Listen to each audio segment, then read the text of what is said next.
சீனு சாரோட எனக்கு ஒர்க் பண்ணுறது ரொம்ப ஒரு என்ன சொல்கிறது, எனக்கு வந்து ஒரு சுதந்திர பறவை மாதிரி.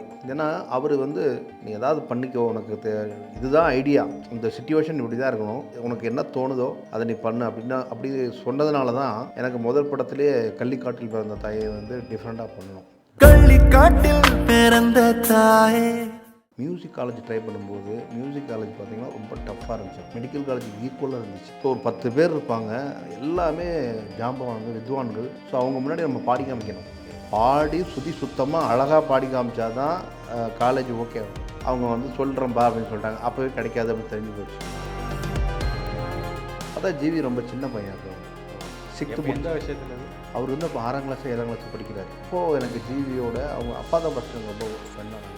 அதுக்கப்புறமா ஜிவி எனக்கு ஃப்ரெண்டாகி 2 பேரும் அப்படியே நான் நிறைய டிவோஷனல் போயிட்டுருக்கு. இப்போ எனக்கு வந்து ஒர்க் போயிட்டுருக்கு. அப்போ ஜிவி வந்து வாசிச்சிருக்காரு. அப்படியே போயிட்டு இருக்கும்போது ஜிவி ஆட்ஸ் ஜிங்கிள்ஸ்லாம் பண்ணிகிட்டு இருந்தார். ஸோ பண்ணிகிட்டு இருக்கும்போது அவருக்கு வெயில் வந்துச்சு. வெயிலில் வந்து அவர் என்ன ஒர்க் பண்ண கூப்பிட்டாரு. ஸோ அந்த ஒரு படம் வந்து ஒர்க் பண்ணிட்டு போனார். ஒர்க் பண்ணேன். அதுலேருந்து ஒரு 45 மூவிஸ் அவரோட வேலை செஞ்சேன். எனக்கு அந்த லிரிக் வாங்கின உடனே என்ன இது பறவை ஒன்று எப்படிலாம் இருக்குது, ஹிட் ஆகுமா அப்படின்னு எனக்கு டவுட்டு. நான் உடனே ஜிவிக்கு ஃபோன் அடித்தேன். இந்த மாதிரி எனக்கு நீர்பரில் ஒரு பாட்டு பண்ணுறப்பா, நீ ட்ராக் பாடி எடுத்துகிட்டு வா, நான் கேட்குறேன். நான் ட்ராக் பாடினவனுக்கு அப்புறமா போட்டு காமினே, ஏ பாட்டு சூப்பராக இருக்குது, இந்த பாட்டு நானே பாடிடுறேன் அப்படிங்க. இவர் பாடணுன்னா எனக்கு டபுள் ஓகே. நீங்கள் சொன்ன மாதிரி அந்த பாட்டு வந்து அவர் பாடினதுனால எல்லாரும் அவருடைய மியூசிக் நினச்சிருப்பாங்க. பட் இப்போ சமீபத்தில் எல்லா யூடியூப் சேனல்லையும் வந்து இது வந்து ரவிநந்தனுடைய பாட்டு போட்டதுக்கு அப்புறமா ஃபுல்லாக அது வந்து ரீச் ஆயிடுச்சு. ஏன்னா உங்களுக்கு 2012 சோசியல் மீடியா ரொம்ப கம்மியாக தான் இருக்குது. இவ்வளோ பூம் ஆகலை. அது பூம் ஆயிடுச்சுன்னா அப்போ தெரிஞ்சிருக்கும், ஓ ரவிநந்தன் தான் இதுக்கு பண்ணியிருக்காரு அப்படின்றது. இப்போது வந்து அது நிறைய பேர் போனக்கடை பல்லவி தான் பண்ணியிருந்தோம். ஜிவி வந்து நைட்டு ஒரு 2:30-3 மணிக்கு வந்து கம்போசிங் எடுத்து வந்து கேட்டார் பாட்டு. கேட்டு இந்த பாட்டுக்கு சரணம் கண்டிப்பாக வேணும், இந்த பாட்டு கிட்டாகக்கூடிய பாட்டு, இது வந்து பல்லவியோடலாம் விடாதீங்கன்னு சொல்லி அவர் தான் அப்புறம் சரணம் பண்ண சொல்லி, அதுக்கப்புறம் சரணம் பண்ணி, அதுக்கப்புறம் லிரிக்லாம் ஒர்க் அவுட் பண்ணி, அதுக்கப்புறம் தான் அவர் பாடினார். ஸோ எல்லாருமே என்னென்னா அவருடைய ப்ரொடக்ஷன், அவர் பாடினதுனால அவருடைய மியூசிக் நினச்சிட்டாங்க. இந்த 3வது பட்டு இந்த இடத்துல ஐயா போடணும் அப்படின்னாரு. ஐயா ரீரெக்கார்டிங் நல்லா வந்திருக்கு. ஐயா இல்லையா, இடம் தாங்கவே தாங்காது. ஏன்னா இந்த இடம் வந்து அவன் ஒரு முஸ்லீம்ங்கிறத ஓப்பன் பண்ணுறான். ஸோ அதை வந்து நம்ம லிரிக்கால தான் அதை வந்து தூக்கி விடணும். அது நீங்கள் அந்த இடத்துல பாட்டு போட்டால் தான் கம்பல்சரியாக ஏறும் அப்படின்ட்டாங்க. நல்லவர்கள் கூடும்போது நான் ரொம்ப எக்ஸ்பெக்ட் பண்ணேன். எப்படின்னா எப்படி கள்ளிக்காட்டில் பிறந்த தாய்க்கு பேசியவர்கள் கிடைச்சதோ அதே மாதிரி காற்றோட பட்டம்புலக வரும் அப்படின்னு நினச்சி ரொம்ப எதிர்பார்த்தேன். பட் அதனால் அதாவது இந்த படம் இவர் பண்ணால் கரெக்டாக இருக்கும் அப்படின்னு தேடி தான். இப்போ அயோத்தியா நிறைய மியூசிக் டேரக்டருக்கு போய் தான் வந்திருக்கு. அவங்களாம் ட்ரை பண்ணி கடைசியாக அந்த படம் என்கிட்ட வந்திருக்கு. அது மாதிரி நம்ம தேடி போனாலாம் கிடைக்காத சில விஷயங்கள். இந்த படம் எல்லாமே தேடி வந்தது தான். ஸோ அதுவாக அமைகிறது தான் என்னை பொறுத்த வரைக்கும் சொல்லணும்னா.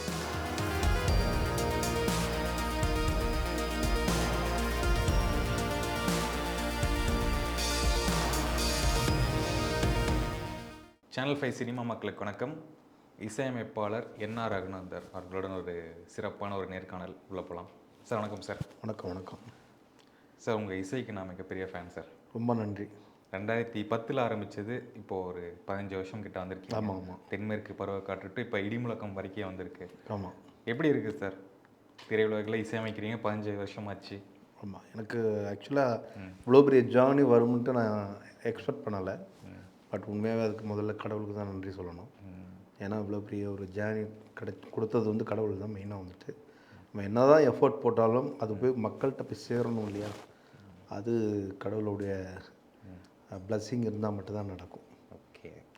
தொடர்ந்து சீனு ராமசாமி சார் படங்கள் அந்த வருஷம், அது முடிஞ்சதுக்கப்புறம் நீர்ப்பறவை, ஆமாம், இப்போது கோழிப்பனை செல்லதுரை, இடிமுழக்கம், ஆமாம், நிறைய படங்கள் அவர் கூட, அறிமுக படமே அவர் கூட தான். ஆமாம். அந்த பாண்ட் எப்படி இருக்குது உங்கள் கூட? சீனு சாரோட எனக்கு ஒர்க் பண்ணுறது ரொம்ப ஒரு என்ன சொல்கிறது, எனக்கு வந்து ஒரு சுதந்திர பறவை மாதிரி. ஏன்னா அவர் வந்து நம்ம ஏதாவது ஒரு புதுசாக ஒரு எக்ஸ்பெரிமெண்டல் பண்ணுறதா இருந்தால் அவர் வந்து அதை விடுவார். நீ ஏதாவது பண்ணிக்கோ, உனக்கு இதுதான் ஐடியா, இதுதான் டியூனோட ஐடியா, இந்த இந்த இந்த இந்த இந்த சுச்சுவேஷன் இப்படி தான் இருக்கணும், இது நீ டியூன் வந்து இதுக்கு எப்படி பண்ணுவியோ பண்ணிக்கோ, புதுசாக உனக்கு என்ன தோணுதோ அதை நீ பண்ணு அப்படின்னா அப்படி சொன்னதுனால தான் எனக்கு முதல் படத்திலே கள்ளிக்காட்டில் பிறந்த தாயை வந்து டிஃப்ரெண்ட்டாக பண்ணணும். அதுலேயும் இன்னொரு சாங்கு அந்த அம்மா அடிக்கும்போது பார்த்திங்கன்னா அந்த ஆத்தா அடிக்கையில் அதுவும் அந்த இடத்துல டிஃப்ரெண்ட்டாக இருக்கும். இதெல்லாம் வந்து எனக்கு சீனு சாருடைய கொடுத்த அந்த ஃப்ரீடம் தான். ஸோ அதுதான் இந்த சாங்ஸ் வந்து ஒவ்வொரு டியூனுமே வேறு வேறு வேரியேஷனில் வந்திருக்கு. நீங்கள் சொல்கிறீங்க இந்த ஃப்ரீடம் அப்படின்ட்டு, அது கரெக்டாக இருக்குமா? இல்லை ஒரு சில டேரக்டர்ஸ் வந்து அவங்களுக்கு வந்து மியூசிக் நாலேஜ் அதிகமாக இருக்கும், அவங்களே வந்து கூட உட்காந்து இந்த மாதிரி வேணும் சரணம் பல்லவி எல்லாமே சொல்லுவாங்க. இல்லை அது அது கரெக்டாக இல்லை இருக்கும். ஆக்சுவலாக எப்படின்னா இது டிஃபன் தான். அதாவது எப்படின்னா இப்போ வந்து சம்டைம் வந்து சில டேரக்டர்ஸ் வந்து இல்லை இந்த இடம் வந்து கொஞ்சம் இப்படி போனால் நல்லாயிருக்கும் அப்படிங்கும்போது நம்மளே யோசிக்க வைக்கிற மாதிரி இருக்கும். இப்போ கரெக்டாக தானே இருக்குது அப்போ. ஸோ இந்த வே கரெக்டாக இருக்குது, நம்ம போகிறத விட இது பெட்டராக இருக்கும் அப்படின்ட்டு. சில டைமில் தப்பாக தான் இருக்கும். ஏன்னா இப்போ நம்ம மியூசிக்கலாக சில விஷயங்கள் யோசிக்கும் போது இந்த இடத்துல இந்த லிமிட்டு தான் கரெக்டாக இருக்கும். இதை தாண்டி நீங்கள் ஒரு விஷயம் அதாவது ஒரு டியூனோ ஒரு லிரிக்கோ ஒரு மியூசிக்கோ ஒரு சிச்சுவேஷனை தாண்டி பண்ணும்போது என்ன ஆகும்னா அங்கே வந்து ரியாலிட்டி அடி வாங்கிடும். அந்த நம்ம அந்த படத்தில் என்ன லைஃப் இருக்கோ அது என்ன அந்த ஸ்டோரி எதை நோக்கி போதோ அது அடி வாங்கிடும். ஏன்னா அங்கே மியூசிக் முக்கியத்துவம் ஆகிடும். ஸோ விஷுவல் வந்து அங்கே வந்து அந்த ப்ளே வந்து டம்மி ஆகிடும். அப்போது ரெண்டுமே ஒன்றாகாது.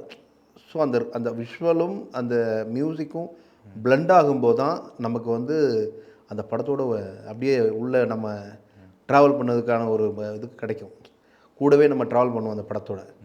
இல்லைன்னா நம்ம படத்தை விட்டு வெளியே வந்துடுவோம். ஸோ மோஸ்ட்லி நான் வந்து அது ஜெல்லாகிறதுக்கு என்ன விஷயம் இருக்குது, அதை எப்படி நம்ம வந்து ஹேண்டில் பண்ணால் அந்த படம் வந்து அந்த அந்த அந்த விஷுவலோட அந்த சாங்கும் அந்த மியூசிக்கும் வந்து பிளெண்ட் ஆகும், அதை தான் அதிகமாக யோசிப்பேன். ஓகே, இப்போ வந்து எல்லா துறைகளும் இருக்குது, ஏன் இசை உங்களுக்கு உடம்புல ஊறிடுச்சா இல்லை வந்து இது பண்ணணும் அப்படிங்கிற? இல்லை அப்படி கிடையாது. எனக்கு வந்து எப்படின்னா சின்ன வயசில் ஒரு ஐ திங்க் ஒரு 4 வயசு இருக்கும். 4 வயசில் இருக்கும்போது எனக்கு ஒரு இசை மேலே ஒரு ஈர்ப்பு வந்துச்சு. எப்படின்னா அது நான் வந்து ஃபஸ்ட் டைமாக 80s பான் வந்து ஸோ நான் பிறக்கும்போது எங்கள் வீட்டில் ஒரு 4 வயசு 5 வயசில் எங்கள் அப்பா வந்து ஒரு ரேடியோ ஒன்று வாங்கிட்டு வராங்க. ஒரு பிலிப்ஸ் ரேடியோ. அதாவது வால்வு அது வந்து நீங்கள் ஆன் பண்ணிங்கன்னா கொஞ்சம் நேரம் சூடாகும். சூடாகி தான் இப்போ கூட எங்கள் இது ஆவலான் பிரியாம்பெலாம் பார்த்திங்கன்னா வால்வு தான் எல்லாமே. ஆன் பண்ணி கொஞ்சம் நேரம் கழித்து தான் வந்து ஸ்டார்ட் ஆகும். அதே மாதிரி தான் அந்த ரேடியோவும். அப்படி நம்ம ஆன் பண்ணோடனே ஒரு 5 நிமிஷம் வெயிட் பண்ணணும், ஒரு 5 செகண்ட் வெயிட் பண்ணணும். 5 செகண்ட் வெயிட் பண்ணதுக்கப்புறம் அது ஹீட் ஆனோடனே அந்த வால்வு ஹீட் ஆனோடனே தான் நீங்கள் ரேடியோவே ஓப்பன் ஆகும். ஸோ இதில் பார்த்தீங்கன்னா சாங்ஸ் வந்து காலையில் ஏர்லி மார்னிங் 3:30க்கு நல்லா பாட்டாக போடுவாங்க. ஸோ எனக்கு அப்போது அந்த பாட்டு உள்ளே வந்து அப்போ என்ன தோணும்னா உள்ளே யாரோ உட்காந்து பாடிட்டுருக்காங்க. ஸோ அந்த பாட்டை நம்ம கேட்கணும் இன்றைக்கி அப்படின்னு சொல்லிட்டு ஒரு நாள் எந்திரிச்சேன் 3:30 மணிக்கு, 2 நாள் எந்திரிச்சேன். இது ரெகுலர் ஆகிடுச்சு. ஸோ 3:30 to 4:30க்கு வந்து சாங்ஸ் போடுவாங்க ஸ்ரீலங்கா வானொலி நிலையத்தில். ஸோ இதில் அதிகாலை. ஸோ வந்து நாங்கள் கம்பல்சரி 7:30 8 o'clock தூங்கிடுவோம். எப்போவுமே கம்பல்சரி 4 மணிக்கு எந்திரிச்சிருவோம். பட் இப்போ பழக்கம் வந்து 3:30 மணிக்கு எந்திரிக்க பழக்கமாகிடுச்சு. 3:30 மணிக்கு எந்திரிச்சு இந்த ரேடியோ ஆன் பண்ணி அதுக்கு அந்த வயர்லாம் போட்டு அந்த சிக்னல் கிடைக்கிறதுக்கு அப்போவே சின்ன வயசுலேயே ஒரு 5 வயசுலேயே வந்து பார்த்திங்கன்னா கேட்குறது. ஸோ இந்த சாங்கு கேட்க தான் எனக்கு மியூசிக் மேலே ஒரு பெரிய ஈர்ப்பு வந்துச்சு. அப்போ இருந்த ஒரு இசையமைப்பாளர்கள் அவங்கள பார்த்து ஒரு இன்ஸ்பயர் ஆகிறது அப்படிலாம் இல்லை. எனக்கு பொறுத்த வரைக்கும் நல்ல சாங்ஸ்லாம் எனக்கு பிடிக்கும். அது வந்து அப்போ வந்து எம்எஸ்வி சாராக இருக்கட்டும், ராஜா சார். அப்போ வந்து ராஜா சாருடைய காலம் இல்லை, 80sன்றது இளையராஜா சாருடைய காலம். ஸோ ராஜா சாருடைய பாடல்கள் அப்புறம் ரெக்கார்டு. இப்போ ஆக்சுவலாக ரெக்கார்டில் வந்து இப்போ நீங்கள் ஒரு கல்யாண வீடு வருதுன்னா நாங்கள்லாம் போய் சின்ன வயசில் போய் நிற்போம் போயிட்டு என்ன பாட்டு போட போகிறான் அப்படின்ட்டு. ஸோ ரெக்கார்டில் வந்து வெயிட் பண்ணுவோம். அப்போ வந்து அந்த அலைகள் ஓய்வதில் நான் சின்ன வயசாக இருக்கும்போது அது போடுவாங்க. ஸோ இதெல்லாம் போடும்போது அந்த ஹார்ன் அந்த இதில் வந்து கட்டி அந்த பாட்டு போடும்போது அதை உட்காந்து கேட்டுக்கிட்டே இருக்கிறது. ஸோ இதெல்லாம் ரொம்ப ஆர்வம். அதாவது என்ன சொல்கிறது, திருவிழாவாக இருக்கட்டும், கல்யாண வீடு, சடங்கு வீடு, இந்த மாதிரி விசேஷங்கள் வீட்டில் வந்து மெயினாக அந்த ரேடியோக்காரன் வந்து அவங்க வந்து கொண்டு கச்சேரி பண்ணுறவங்கள்ட்ட. கச்சேரிக்காரன் கிடையாது, அந்த ரேடியோ செட். அதாவது ஊர் சைடு பார்த்திங்கன்னா டவுன்ஷிப் கிராமங்களில் ஒரு பக்கத்து ஊரில் வந்து ரேடியோ செட்லாம் இப்போ பெரிய இந்த வாங்கி வச்சுருப்பாங்க. இந்த திருவிழாவில் சீரியல் செட்லாம் போடுறாங்க இல்லையா அவங்க. ஸோ அவங்க எப்படின்னா அப்போ ரெக்கார்ட் பிளேயர் அவங்க வச்சுருப்பாங்க. அவங்கக்கிட்ட எப்படின்னா அந்த புது படங்களுடைய பாடல்கள் இருக்கும். அப்போ வந்து ஒரு 3 மாதம் 6 மாதம் உள்ள பாட்டெலாம் அதை வந்து இங்கே ப்ளே பண்ணுவாங்க. ஸோ அது போட்டாலும் இது என்ன படம் பார்க்கணும் அந்த ரெக்கார்ட் பார்க்குறதுக்கு அவ்வளோ ஆவலாக இருக்கும். அது தொட்டு பார்க்குறதுக்கே நமக்கு அவ்வளோ ஒரு ஹாப்பியாக இருக்கும். இந்த மாதிரி மியூசிக்கில் வந்து நிறைய நமக்கு வந்து இன்ஸ்பிரேஷன் ஆக ஆரம்பிச்சது. பட் எந்த மியூசிக் டைரக்டர் மியூசிக் பண்ணார், இது யார் பண்ணாரு அதெல்லாம் மைண்டில் அப்போ சின்ன வயசுனால தெரியாது. பாட்டு நல்லா இருக்குன்னா அதை கேட்போம் நாங்கள் வந்து. அது அப்போ எம்எஸ்வி சார் பாடிய பாட்டு நிறைய ஓடும் கிராமங்களில். எம்ஜிஆர் பாட்டு, சிவாஜி கணேசன் பாட்டு, அந்த மாதிரி நிறைய பாடல்கள் ஓடும். இதில் இளையராஜா சார் பாட்டும் நிறைய ஓடும். பட் இளையராஜா சார் மியூசிக்ன்றது நமக்கு தெரியாது. நல்லா இருக்குது, இந்த பாட்டு நல்லா இருக்குன்னா நாங்களும் வந்து கேட்டு கேட்டு பாடுவோம். அப்படி தான் மியூசிக்கில் எனக்கு இப்போ அதிகமாக வளர்ந்த ஒரு டைமில் நீங்கள் வந்து ஏதாச்சும் இந்த கிளாஸ் போகிறது இல்லாட்டி மியூசிஷியன்ஸ் பின்னாடி வந்து வாசிப்பாங்கல்ல, சவுண்ட் டிசைனராக இருந்து அந்த மாதிரிலாம் சொல்லுவாங்க. இல்லை அப்படி கிடையாது. எனக்கு என்னென்னா மியூசிக்கு அங்கே எங்கள் கிராமங்களில் கற்றுக்க முடியாது. மியூசிக் வந்து மியூசிக் கற்றுக்கிறது எங்கன்னு நமக்கு தெரியாது. அந்த கான்செப்டுக்கே போகல நான். என்னென்னா இதில் ஒரு பியூட்டி, எங்கள் ஊரில் எங்கள் ஸ்கூல் ஒரு நார்மலாக ஒரு ஸ்கூலு. அந்த ஸ்கூலில் சண்டே ஆனால் வந்து அது சர்ச்சாக மாறும். அந்த ஸ்கூலு அங்கே வந்து ஒரு ஹார்மோனியம் இருக்கும். அந்த ஹார்மோனியம் வாசிச்சுட்டு பாடுவாங்க. நாங்கள் எதுக்கு சர்ச்சுக்கு போவோம்னா மத்தியானம் நல்லா சாப்பாடு போடுவாங்க, அதுக்கு தான் நாங்கள் போகிறது. ஸோ புதிய ஏற்பாடு எங்கள் கையில் கொடுப்பாங்க, நாங்கள் பாடிக்கிட்டு அந்த ஹார்மோனியம் வாசிப்பாங்க, அதை பார்த்துக்கிட்டே இருக்கிறது. எங்கள் ஊரில் ஒரு ஹார்மோனியம் ஒருத்தர் வந்து வாசிப்பார், வேறு ஊர்லேருந்து சைக்கிளில் வந்து. அவரை பார்ப்பேன் நிறைய. ஓ இதுதான் ஹார்மோனியம் அப்படின்றது ஏன்னா நம்ம கிராமங்களில் என்ன தெரியும், அந்த ஸ்கூலில் மட்டும்தான் அந்த ஹார்மோனியம் இருந்துச்சு. ஸோ இப்போ கூட மியூசிக்கும் எனக்கும் எந்த ஒரு டச்சும் ஏற்படலை. ஃபுல்லாக வந்து கேள்வி ஞானம் தான் உள்ளே போய்கிட்டு இருக்கு. பாடல் காது வழியாக கேட்டு அதை வந்து நம்ம வந்து என்ன சொல்கிறது, ரசிச்சுக்கிட்டு இருக்கேன். ஒரு ரசிகனாக ரசிச்சுக்கிட்டு இருக்கேன். அப்படி தான் நடந்துக்கிட்டு இருக்கு இப்போ. ஓகே, எனக்கு வந்து நீர்ப்பறவை, மத யானை கூட்டம் 2 படத்துக்கு இசையமைப்பாளர் வந்து ஜிவி பிரகாஷ் அப்படின்னு நினச்சிக்கிட்டு இருந்தேன். ஆனால் நீங்கள் தான் இசையமைப்பாளர். அவர் வந்து பாடின பாடல்னால அவர் தான். ஆமாம் ஆமாம். நீ நிறைய பேர் அதான் நினச்சிக்கிட்டு இருக்காங்க. ஆமாம் ஆமாம். எப்படி அந்த கொலாபரேஷன் உருவாச்சு? ஆமாம், இது அதான் நிறைய விஷயம் இருக்குது. எப்படின்னா இப்போது நான் வந்து மியூசிக், எனக்கு மியூசிக் மேலே ஒரு ஈர்ப்பு வந்துடுச்சு. இப்போ 5th முடிச்சு 6th 7th 8th மேலே கச்சேரி பாட ஆரம்பிக்கிறேன். ஸோ 1-2 பாட்டு அப்படியே கச்சேரியில் பாடுறோம். 10th கச்சேரி பாடுறேன். இப்போ எனக்கு மியூசிக் கற்றுக்கணும்னு ஒரு ஆசை வருது. ஸோ யார்கிட்ட கற்றுக்கணும் கர்நாடிக்கு அப்படிங்கும்போது ஒரு ராஜம்மாள் அப்படின்னு ஒரு அம்மா இருக்காங்க. அவங்க ஒரு டவுன்ஷிப்பில் இருக்காங்க. அவங்கள ஒருத்தர் மூலமாக பார்த்து அவங்கள்ட்ட பேசிக் வந்து மியூசிக் கற்றுக்க போகிறேன். அங்கே சரளி வரிசைகள், ஜண்டை வரிசைகள், தாட்டு வரிசைகள், அதுக்கப்புறம் வந்து கீதம், வர்ணம் வரைக்கும் கற்றுக்கிட்டேன். கீர்த்தனை கற்றுக்கல, வர்ணத்தோடு அங்கே ஸ்டாப் பண்ணிட்டப்போ. ஏன்னா அதுக்கு அடுத்த ஸ்டெப் வந்து சென்னை வரணும் முடிவு பண்ணியாச்சு. இதில் ஓடிடுச்சு. அதாவது வருஷம் வந்து ஒரு 15 வயசு 16 வயசுக்குள்ளே வந்துடுச்சேன். ஸோ இப்போ சென்னை வந்து கிளம்பிடலாம், நம்ம வந்து மியூசிக் காலேஜ் படிக்கணும். மியூசிக் காலேஜ் படிச்சுட்டு இதில் வந்து கீபோர்ட் பிளேயர் ஆகி ராஜா சார், ரஹ்மான் சார் இவங்கள்டெல்லாம் போய் வாசிக்கணும், ஒரு மியூசிஷியன் ஆகணும் அப்படின்னு நினச்சி தான் சென்னை வந்தேன். ஸோ சென்னை வந்து மியூசிக் காலேஜ் ட்ரை பண்ணேன். மியூசிக் காலேஜ் ட்ரை பண்ணும்போது மியூசிக் காலேஜ் பார்த்திங்கன்னா ரொம்ப டஃப்பாக இருந்துச்சு. அப்போ ஏன்னா மியூசிக் காலேஜ் அப்போ வந்து மெடிக்கல் காலேஜுக்கு ஈக்குவலாக இருந்துச்சு. அவ்வளோ டஃப். என்னென்னா மியூசிக் வந்து நீங்கள் அதாவது உங்களுக்கு வந்து கீர்த்தனை தெரிஞ்சால் தான் உள்ளே போக முடியும், வர்ணம் தெரிஞ்சால் கூட போக முடியாது. அந்த மாதிரியான ஒரு சூழல். ஸோ ஒரு 10 பேர் இருப்பாங்க, எல்லாமே ஜாம்பவான்கள், வித்வான்கள். ஸோ அவங்க முன்னாடி நம்ம பாடி காமிக்கணும். ஓகே, பாடி சுத்தமாக அழகாக பாடி காமிச்சா தான் காலேஜ் ஓகே ஆகும். ஸோ நம்ம வந்து கீர்த்தனையே தாண்டலை. கீர்த்தனை கூட 2-3 கீர்த்தனை தான் நான் பாடினேன். சங்கராபரணம் கூட 2-3 கீர்த்தனை தான் பாடினேன். சாரி, வர்ணம். கீர்த்தனை பாடாதனால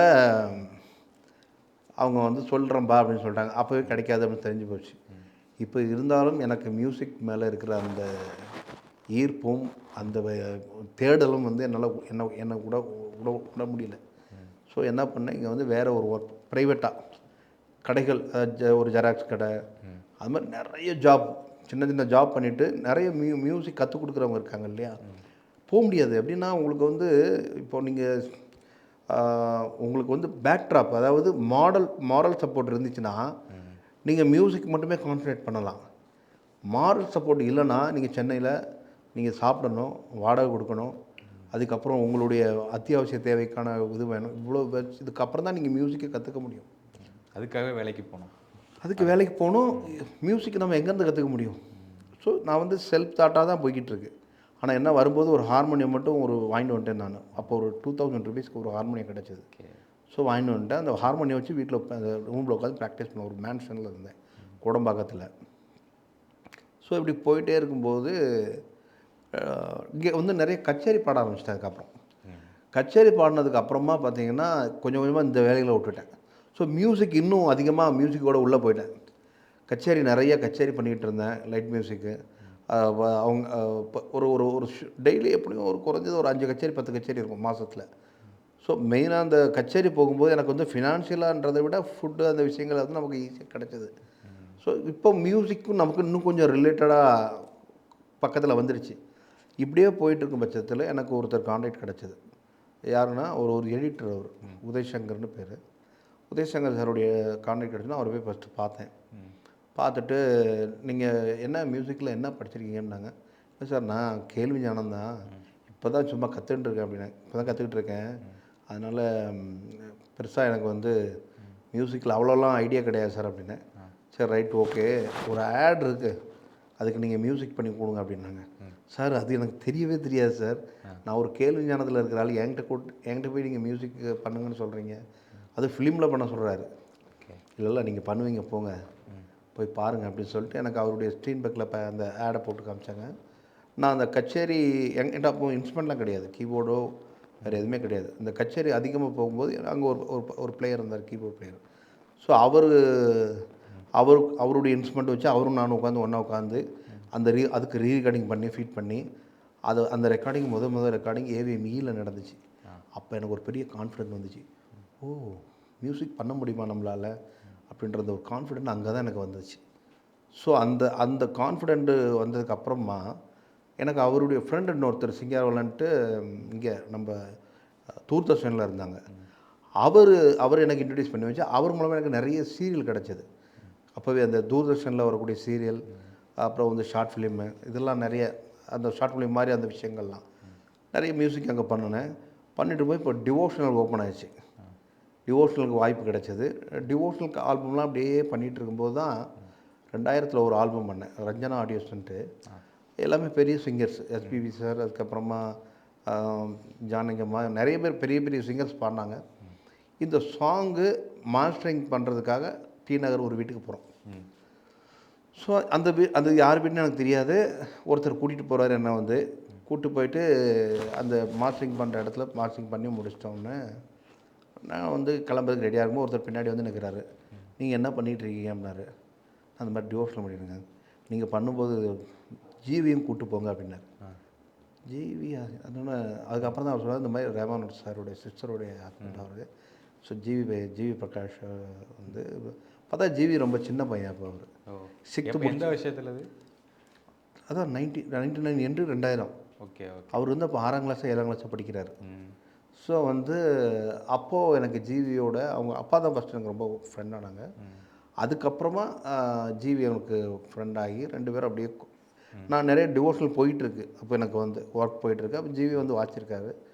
இப்படியே போயிட்டுருக்கும்போது ஜிவி ஆட்ஸ் ஜிங்கிள்ஸ்லாம் பண்ணிகிட்டு இருந்தார். ஸோ பண்ணிகிட்டு இருக்கும்போது அவருக்கு வெயில் வந்துச்சு. வெயிலில் வந்து அவர் என்ன ஒர்க் பண்ண கூப்பிட்டாரு. சும்மா அந்த ஒரு படம் வந்து ஒர்க் பண்ணிட்டு போனார். ஒர்க் பண்ணேன். அதுலேருந்து ஒரு 45 மூவிஸ் அவரோட வேலை செஞ்சேன். அசிஸ்டன்ட் மியூசிக் ஒர்க் பண்ணேன். 45 ஃபிலிம் 45 படம் அவரோட வேலை செஞ்சேன். ஓகே. அவர் கூட அசிஸ்டன்ட் மியூசிக் 45 படம் முடிச்சுட்டு அதுக்கப்புறம் தான் அவர் சொன்னார், இல்லை நீ வந்து வெளியே ட்ரை பண்ணு.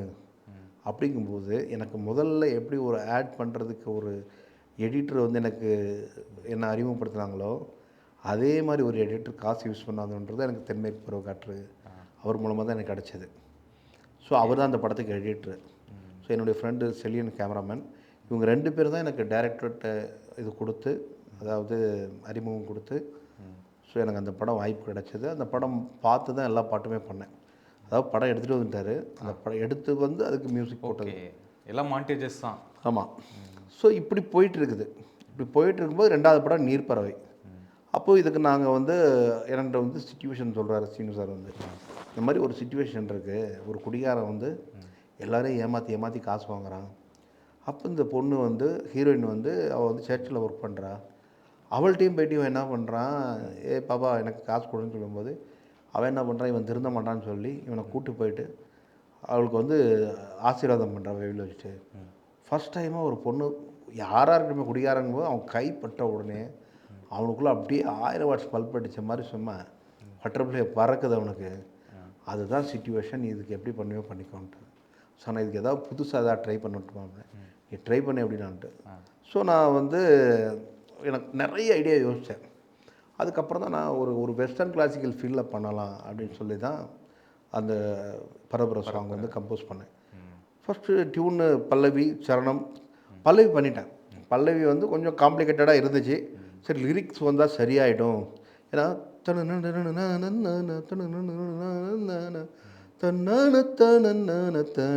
அங்கே தான் ரிலாக்ஸ் இருக்கும். மற்ற சந்தை எல்லாமே வந்து பார்த்திங்கன்னா கட்ட கட்ட கட்ட கட்ட கட்ட அப்படி இருக்கும்.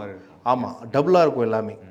ஸோ வந்து சரணம் இப்போ கொஞ்சம் சிம்பிளாக பண்ணலான்னு சொல்லி தான் தான தான நான தான தான நான தான தான நான தான தனன தனன தானன தனன தனன அப்படி வரும். இதை பண்ணியாச்சு. ஸோ அதான் இப்போ தென்மேற்கு பருவ காற்று அதே டீம் தான், சீனு சார், நான், வைரமுத்து சார். ஸோ லிரிக்ஸ் வந்து அவர் எழுதிட்டார். இப்போது வைரமுத்து சார் வந்து கூப்பிட்றாங்க ஐடியல் பிச்சுக்கு, வாங்க லிரிக்ஸ் எழுதிட்டு நீங்கள் வந்து பார்த்துருங்க 2 பேரும் சொல்லி நாங்கள் 2 பேரும் போகிறோம்.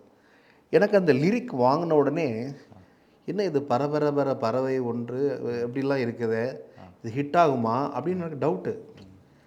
நான் உடனே ஜிவிக்கு ஃபோன் அடித்தேன்.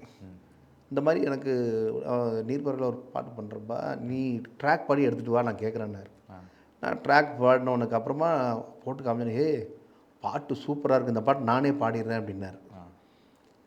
நான் வந்து ஆக்சுவலாக அது வேறு ஒரு சிங்கரை வச்சு பாட வைக்கணும் அப்படின்னு நினச்சி நாங்கள் பிளான் பண்ணும்போது இவர் பாடணுன்னா எனக்கு டபுள் ஓகே. ஏன்னா ஒரு யங்காக இருந்தால் இன்னும் நல்லாயிருக்கும் அப்படின்னு டேரக்டரும் ஃபீல் பண்ணார், நானும் ஃபீல் பண்ணேன்.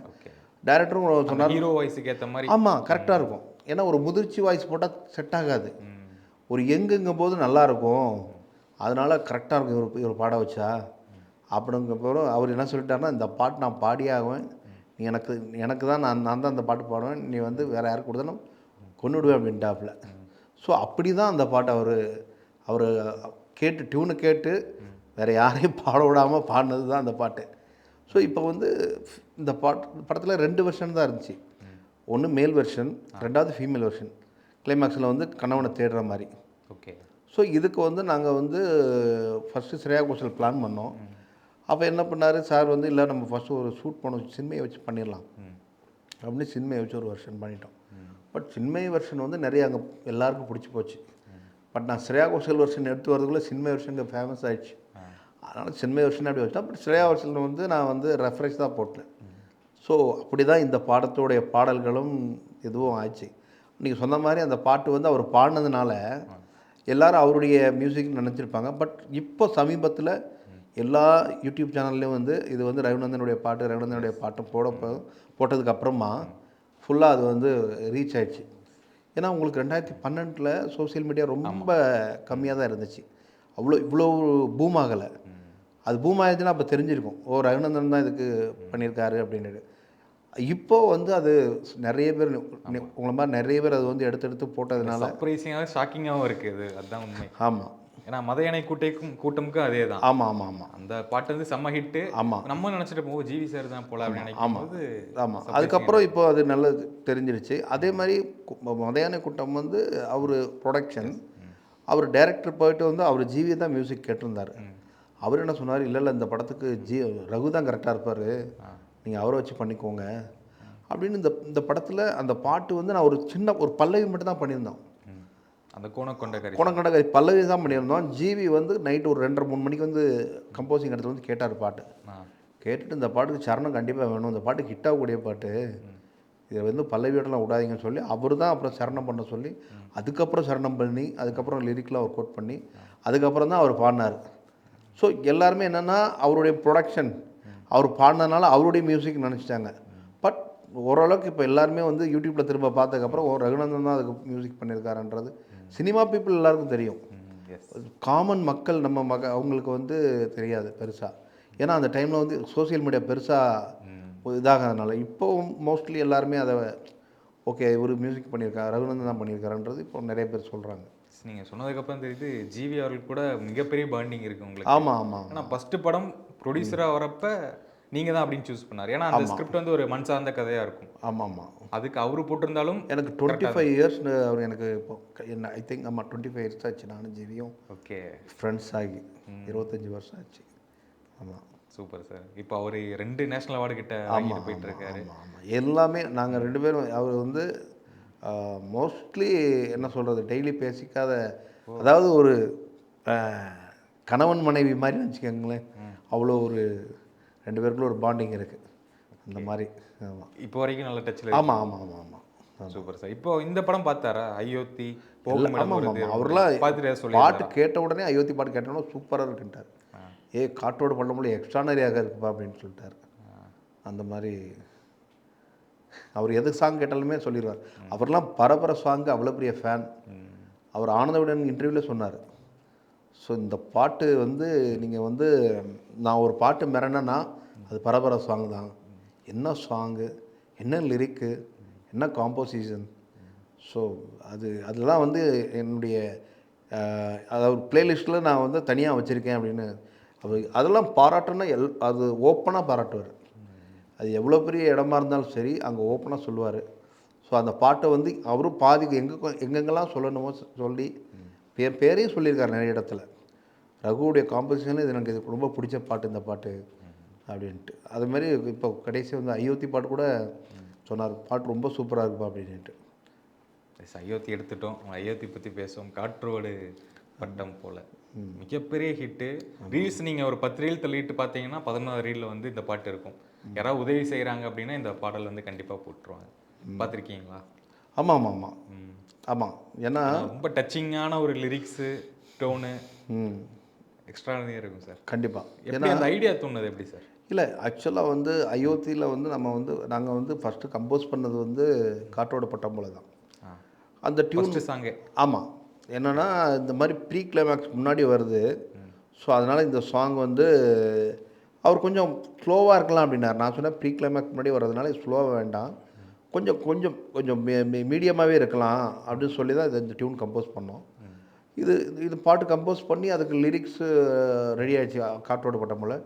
அதுக்கு பிரதீப் பாடினா தான் நல்லாயிருக்குன்னு சொல்லி டைரக்டர் சொன்னதுனால நம்ம அவருக்காக திரும்ப 1 மாதம் வெயிட் பண்ணோம். பிரதீப்காக வெயிட் பண்ணி அதுக்கப்புறம் தான் ரெக்கார்ட் பண்ணோம் அந்த பாட்டு வந்துட்டு. அந்த பாட்டு ஷுவர் ஹிட்டுன்னு எனக்கு தெரியும். ஏன்னா அது பிளேஸ்மெண்ட்டும் சரி எதுக்கு இந்த நல்லவர்கள் கூடும்போது வந்து நான் என் மைண்டில் இல்லை. ஏன்னா அந்த படத்தில் 2 பாட்டு தான் ஃபஸ்ட்டு பிளான் பண்ணோம். அந்த ஜெயிலில் வச்சு ஒரு பாட்டு இருக்குது திருட்டு பயில் அப்படின்ட்டு போலீஸ் ஸ்டேஷனில் வச்சு. அதுக்கப்புறம் காற்றோட பட்டம் போல. இந்த 3வது பாட்டு இந்த இடத்துல ஐயா போடணும் அப்படின்னாரு. இல்லையா ரீரெக்கார்டிங் நல்லா வந்திருக்கு. ஐயா இல்லையா தடம் தாங்கவே தாங்காது.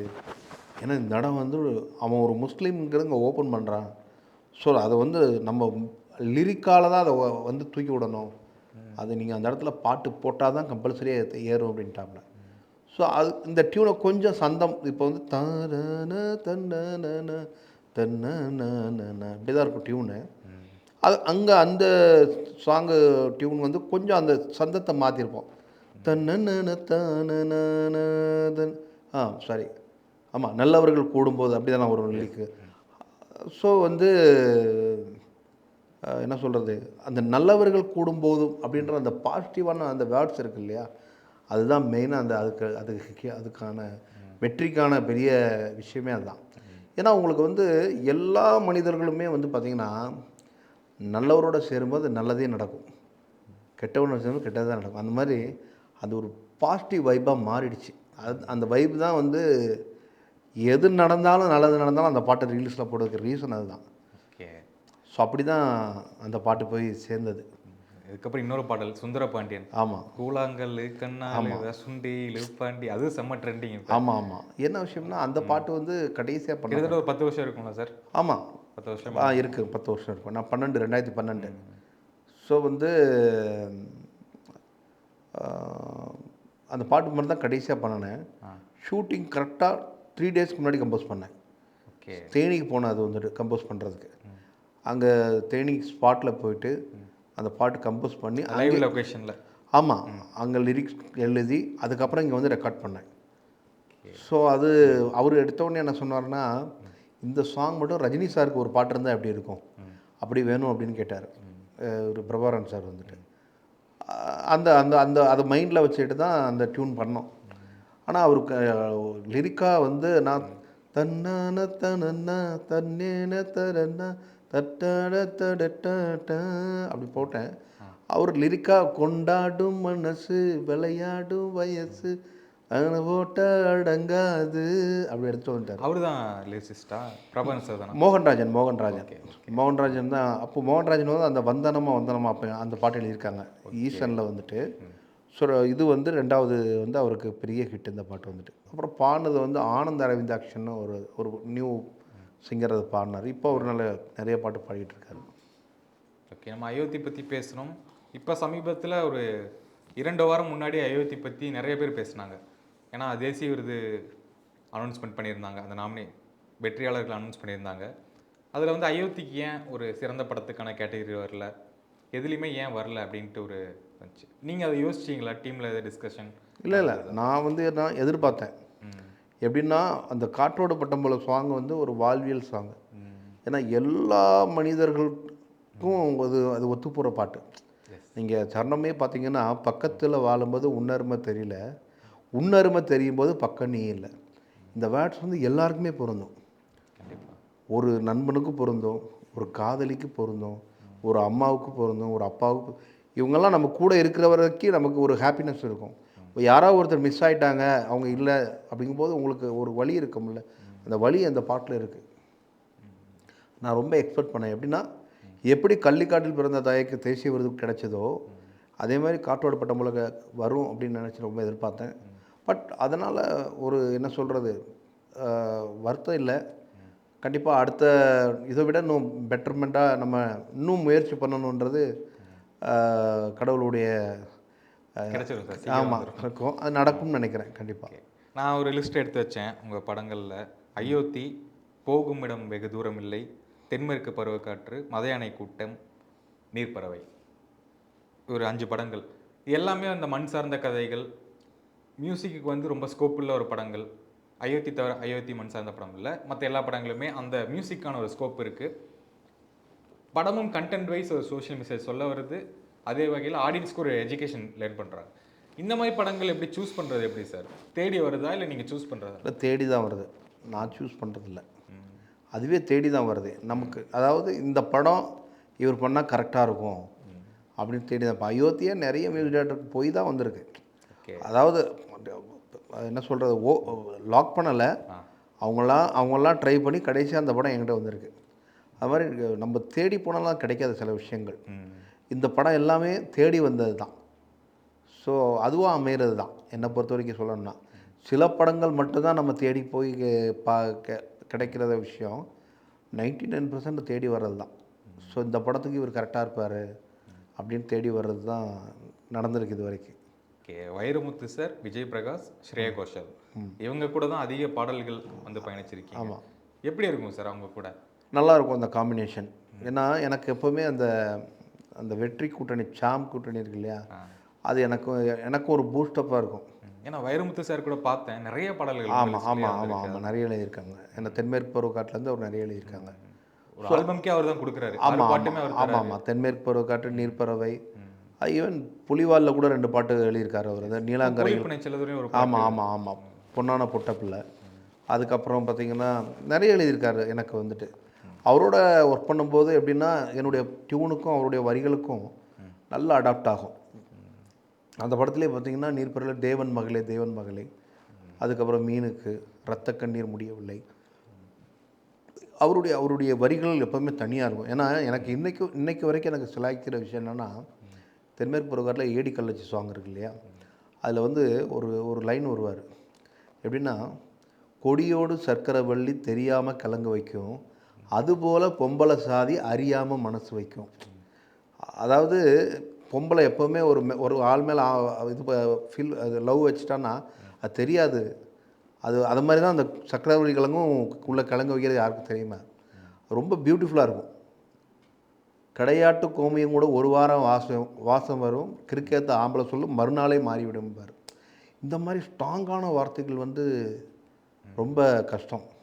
என்னை பொறுத்தவரைக்கும் வைரமுத்து சார்ட்ட தான் அந்த மாதிரியான லிரிக்லாம் நம்ம வாங்க முடியும். சரி, இப்போது சசிகுமார் சார் கூட ஒரு 3-4 படங்கள் கிட்டத்தட்ட இல்லை, சுந்தரபாண்டியன், கொடி வீரன், கொடி வீரன், அயோத்தி இப்போ ஒரு படம் பண்ணிட்டு இருக்கேன். ஆமாம் ஆமாம் காம்போ நல்லா இருக்கு சார். ஆமாம் ஆமாம். ஏன்னா பாடல்கள் இப்போ நான் சுந்தரபணி பார்க்கும்போது அதில் வந்து இருக்க எல்லா பாட்டுமே ஹிட், ஆல்பம் ஹிட்டு. ஒரு கமர்ஷியல் படம், ஒரு பீக் கமர்ஷியல் படம்க்கான எலிமெண்ட்ஸ் அதில் இருக்கும். எல்லாமே இந்த ரஜினி சார் பாடல்கள் எப்படி இருக்கும் அந்த மாதிரி ஒரு ஸ்லாங்கில் இருக்கும். இப்போது மற்ற படங்கள்லாம் பார்க்கும்போது பாடல்கள் வந்து எப்படி சொல்கிறது, ஒரு 6 பாடல்கள் வந்து கரெக்டாக இருக்காது படத்துக்கு. இதில் 6 பாடல்கள் இருக்குது, இதில் வந்து 2 பாடல் போதும் அப்படின்னு அயோத்தியில் சொல்லியிருந்தீங்க. அந்த மாதிரி பண்ணுறது ஓகேவா, இல்லை இந்த கமர்ஷியல் படங்களுக்கு இசையமைக்கிறது ஓகேவா? இல்லை, 2 படமே தேவை தான் நமக்கு. இல்லைன்னா உங்களுக்கு கமர்ஷியல் படங்கள் பண்ணும்போது தான் நீங்கள் வந்து சர்வேக்களாகட்டும், உங்களுடைய நேமாக இருக்கட்டும், எல்லாம் போய் சேரும். ரொம்ப நம்ம வந்து அதாவது நமக்குன்னு ஒரு ஒன்று இருக்குது, ஆடியன்ஸ்க்குன்னு ஒன்று இருக்குது இல்லையா. நமக்கு ஒரு படம் பண்ணிக்கணும், பட் ஆடியன்ஸ்க்கும் படம் பண்ணணும் இல்லையா. ஸோ அதனால் 2டையுமே நம்ம ஷேர் பண்ணி பண்ணுறது பெட்டர். நம்ம இந்த படம் தான் பண்ணுவோம் அப்படின்னாச்சுன்னா அது ரீச் ஆகாது. ஸோ நம்ம மியூசிக்காக ரீச் பண்ணலாம், பட் நிறைய மக்கள் வந்து என்னன்னா ஒவ்வொருத்தரும் ஒவ்வொரு கைண்ட் ஆஃப் இருப்பாங்கல்ல. சில பேர் வந்து படம் முழுக்க நான் சிரிச்சிட்டு போகணும். சுந்தரபாண்டியனுடைய வெற்றி அது தானே. அதாவது அதில் ஒரு எமோஷன் இருக்குது, ஒரு மெசேஜ் இருக்குது, கிளைமேக்ஸில் இருந்தால் கூட ஃபஸ்ட் ஹாஃபில் படம் பார்த்திங்கன்னா கலகலன்னு போகும். உங்களுக்கு வந்து எங்கேயுமே போர் அடிக்காது. அதை அவங்க எதிர்பார்க்குறாங்க. அந்த 2.5 மணி நேரம் வந்து உட்காந்தாங்கன்னா அவங்கள வந்து அது எக்ஸைட்மெண்ட் பண்ணணும். அதாவது அவங்கள வந்து உற்சாகப்படுத்தணும். எல்லாமே பண்ணும்போது அந்த படம் ஆட்டோமேட்டிக்காக ஹிட் ஆகிடும். ஸோ அந்த 2மே நம்ம அதாவது மிக்ஸ் பண்ணி பண்ணால் தான் என்னை பொறுத்த வரைக்கும் இது பண்ண முடியும், சஸ்டெயின் பண்ண முடியும். ஒரு கைண்ட் ஆஃப் மூவி நான் பண்ணும்போது இதாக. அப்புறம் ஓவர அந்த மாடர்ன் படம் இருக்குது இல்லையா, அது என்னை பொறுத்த வரைக்கும் ரொம்ப பண்ணுறது வந்து நிற்க முடியாது. ஏன்னா அது ஒரு கட்டத்தில் இரிட்டேட்டிங் ஆயிடுவாங்க ஆடியன்ஸ் வந்துட்டு. ஒன்று நீங்கள் லைஃப் படம் பண்ணணும், வாழ்வியல் சார்ந்த படங்கள் பண்ணணும். 2வது கமர்ஷியலில் ஒரு ஜனரஞ்சகமான படம். இப்போ லப்பர் பந்தெல்லாம் அந்த மாதிரி கமர்ஷியல் தான், ஆனால் ஒரு ஜனரஞ்சகமான படம் தானே. அந்த மாதிரி ஒரு ஜனரஞ்சகமாக பண்ணும்போது நீங்கள் லைஃப்லாம் இப்போ நீங்கள் எப்படி ஒரு மாஸ் ஹீரோக்காக பண்ணுறது லார்ஜ் அண்ட் லைஃபாக இருக்கும், ஒரு படங்கள்லாம் இருக்கும். அந்த மாதிரி படங்கள்லாம் வந்து பண்ணுறதுக்கு யோசிப்பேன், அந்த மாதிரி சொல்ல வரீங்களா? இல்லை, நான் சொல்கிறது என்னென்னா, சில படம்லாம் நமக்கு வந்து ஏண்டா வந்தோன்னு இருக்கும் இல்லையா, ஒரு மாடர்ன் படம்னு சொல்லிட்டு. ஸோ அந்த மாதிரி படங்கள் தான் பண்ணக்கூடாது. அது வந்து நம்ம பேரையும் கெடுத்துடும், எல்லாம் கெடுத்துடும். நான் சொல்கிறது லைஃப் உள்ள படம், அதாவது ஒரு வாழ்வியல் சம்மந்தப்பட்ட படம். இந்த படத்தில் ஒரு விஷயம் இருக்குது. இப்போ நம்ம வந்து அமீர் கான்லாம் நிறைய பண்ணுறாருல, இப்போ லப்படா லேடிஸ்லாம் வந்துச்சு. அந்த மாதிரி வாழ்வியல் சார்ந்த படம் பண்ணணும். கமர்ஷியல் லப்பர் பந்து மாதிரி படங்கள், அந்த மாதிரி படமும் பண்ணணும். இது பண்ணும்போதே உங்களுக்கு வந்து ஆட்டோமேட்டிக்காக லைஃப் வந்து ஸ்டாண்டிங்காக போயிட்டே இருக்கும். இல்லை, எங்கேயோ ஒரு பக்கம் தோணியிருக்கோம்ல, இந்த டாப் ஹீரோஸ்க்கெலாம் மியூசிக் பண்ணணும். இல்லை, டெஃபினட்டாக அது பண்ணணும். ஆனால் வந்து என்னென்னா, அதுதான் அதை கதை அமைகிறத பொறுத்து தான் இருக்குது. இப்போ வந்து அப்போ வந்து டாப் ஹீரோஸ் எல்லாமே வந்து பார்த்திங்கன்னா 2 கைண்ட் ஆஃப் படமும் பண்ணாங்க. ஒரு படம் வந்து இப்படி பண்ணால், ஒரு படம் வந்து வில்லேஜ் படமும் பண்ணாங்க. இப்போ அப்படி இல்லை, எல்லாமே வந்து வேறு மாதிரிலாம் போகுது. ஃபுல்லாக கன்னு, அந்த மாதிரி கேங்ஸ்டர் படமெல்லாம் போயிட்டுருக்கு. ஸோ அப்போ அந்த கேங்ஸ்டர் படம் பண்ணும்போது இப்போ என்னென்னா, மார்க்கெட்டில் யார் பிரைட்டாக இருக்காங்க ஓடுறாங்களோ அவங்கள தேடி தான் போவாங்க. சினிமான்றது ஒரு வியாபாரம். அது வந்து அங்கே யார் ஓடிக்கிட்டு இருக்காங்களோ, ஃபஸ்ட்டு ஓடிக்கிட்டு இருக்காங்களோ அவங்க சைடு தான் போவாங்க. ஸோ அது ஓடுறதுக்கு நம்ம ட்ரை பண்ணணும். இப்போ சமீபத்தில் ஒரு இசையமைப்பாளர் படம் வர்றதுக்கு முன்னாடியே நிறைய படங்கள் புக் ஆயிடுச்சு அப்படின்னு சொல்லி நிறைய சர்ச்சைலாம் போச்சு. அதை பற்றி உங்களுக்கு எதாவது? இல்லை, என்னை பொறுத்த வரைக்கும் அவர் என்ன நல்லா தெரியும் எனக்கு. அதெல்லாம் வந்து டேலண்ட் இல்லாமல்லாம் யாருக்கும் வாய்ப்பு கொடுக்க மாட்டாங்க. சினிமாவை பொறுத்த வரைக்கும் டேலண்ட் இருந்தால் மட்டும்தான் வர முடியும். டேலண்ட் இல்லாமல் அதெல்லாம் சும்மா சொல்கிறது. டேலண்ட் இல்லாமல் அங்கே ஒன்றுமே பண்ண முடியாது. டேலண்ட் இருந்தே நடக்க மாட்டேங்குது, இதில் டேலண்ட் இல்லாமல் எப்படி படம் கொடுப்பாங்க? அதெல்லாம் நல்ல ப்ரோக்ராமர், நல்ல ஒர்க் பண்ணக்கூடிய பையன், எனக்கு தெரிஞ்ச பையன்தான்.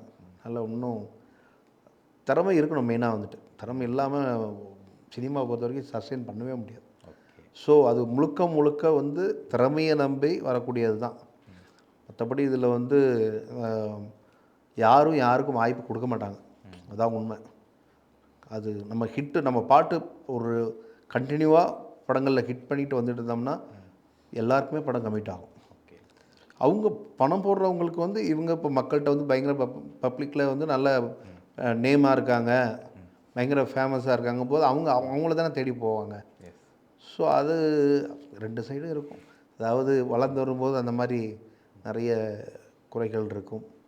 அதெல்லாம் நம்ம கண்டுக்காமல் போயிட்டே இருக்க வேண்டியது. ஓகே, உங்களுடைய அப்கமிங் ஃபிலிம்ஸ் பற்றி சொல்லுங்கள் சார். ஆமாம், இப்போ வந்து குரு அப்படின்னுட்டு நம்ம நந்தன் படத்தோட கோ டைரக்டர் சசி சார் வச்சு படம் பண்ணுறாங்க. அது வந்து சாங்லாம் கம்போசிங் ஆகிடுச்சு.